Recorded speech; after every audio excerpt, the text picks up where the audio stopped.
क्योंकि संसार में जब हम आते हैं ना, रोते हुए आते हैं।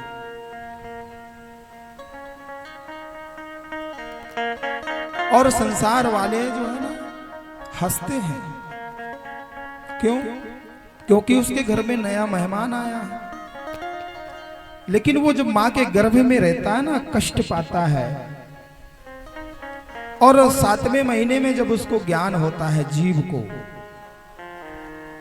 अपने पूर्व जन्मों का, कितने जन्मों में मैं कीड़े मकोड़े हाथी घोड़े ना जाने में क्या क्या बना, और आज ये मुझे गर्भ में पड़ना पड़ा।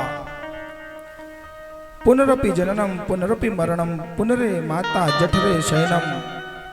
और आज मैं माता के जठर में गर्भ में पड़ा हूं। यहां पर भी उसके द्वारा खाए पिए खट्टे तीखे मीठे नमक युक्त पदार्थों का जो मां सेवन करती है, अंदर वो जो सुकुमार कोमल जो जीव होता है, उसके अंदर जाकर के वो कष्ट देते हैं।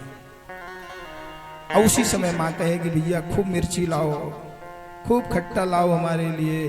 वो जाकर के जब नमक युक्त और मिर्च युक्त मसाले जब उसके अंदर जाते हैं तो वो जीव तड़प जाता है, बेचैन हो जाता है।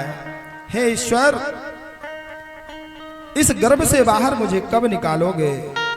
आपका मैं चिंतन करूंगा, मुझे एक बार बाहर निकाल दो। और एक बार अगर मैं बाहर चला गया ना, तो दोबारा ऐसा कोई काम नहीं करूंगा जो मुझे पुनः ऐसे योनियों में आना पड़े और मुझे ये कष्ट प्राप्त हो।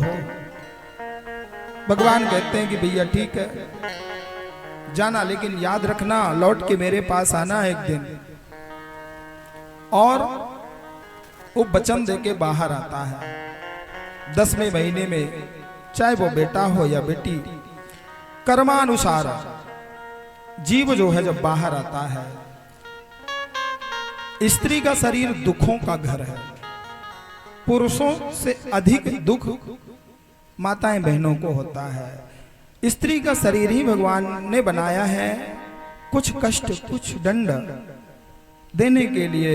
स्त्री का शरीर बचपन से लेकर के बुढ़ापे तक कष्ट में ही होता है। अब चाहे कष्ट वो शारीरिक हो मानसिक हो, सबसे ज्यादा कष्ट पुरुषों की अपेक्षा माताएं और बहनों को होता है। क्योंकि कहा गया है कि स्त्री दुखों का घर है, उसको सबसे ज्यादा कष्ट जीवन में प्राप्त होता है।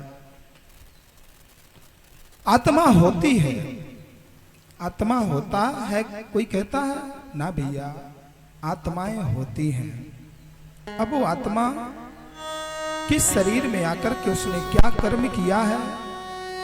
अब उस ईश्वर ने स्त्री के शरीर में उस आत्मा को डाल दिया या पुरुष के शरीर में डाला है, वो कर्म का फल भोगने के लिए डाला है कि जीवन में जो आप कर्म करें, कर्म से भाग्य को सुधार सकते हैं। भाई कमरे में अंधेरा ना हो, उसके लिए आप उस दीपक में जो बाती डाली और आपने जलाया है उसमें प्रकाश हुआ है, उसमें आप घी डालते रहेंगे तो प्रकाश बना रहेगा और अंधकार नहीं आएगा। उसी प्रकार से जीवन में आप सत्कर्म करते रहेंगे तो आपके जीवन में आने वाली विपत्ति और आपका दुख दूर रहेगा। सोचे कि अब क्या करना है।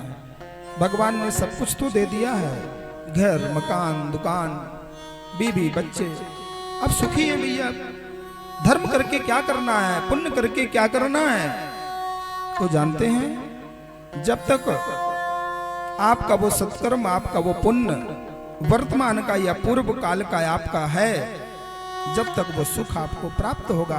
क्योंकि आगे के लिए तो आपने बंद कर दिया, इसलिए आगे के लिए भी आप अच्छे कर्म करते रहें। दूसरा सोचता है कि पड़ोसी तो खूब अधर्म करता है पाप करता है, लेकिन भैया रोज वृद्धि करता है, रोज करोड़ों कमा के लाता है, और हम रोज भगवान की सेवा करते हैं लेकिन हमारा दुख दूर नहीं होता है। जानते हैं क्यों? आपको पूर्व जन्म का मिल रहा है, इस जन्म में तो आप बना रहे हैं। आपका पूर्व जन्म की वजह से एक गड्ढा हो गया, एक गड्ढा है यानी आप जो भी अच्छा कर रहे हैं सब उस खड्डे पे चला गया। और अगले का जो है पूर्व जन्म का मिल रहा है उसका कोई खड्डा ना है, उसका अब तैयार हो रहा है।